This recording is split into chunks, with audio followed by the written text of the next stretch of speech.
હા, તે હાલીને જવાનો સમય એ વખતે ધર્મશાળામાં ઉતારા હતા. તેથી આવી કંઈ હોટલું ગેસ્ટ હાઉસ ને એવી ગેસ્ટ હાઉસની વ્યવસ્થા નહીં.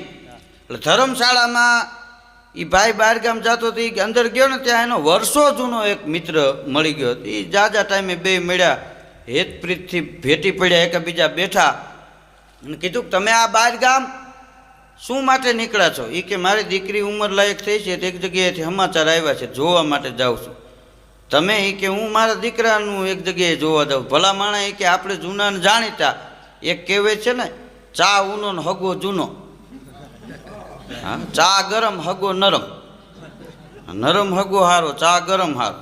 ચા ટાટું હોય જ નહીં હારો, હગો ગરમ હોય જ નહીં હારો, કંઈ કાઠલા ચાલે, એ કાંઈ નક્કી નહીં.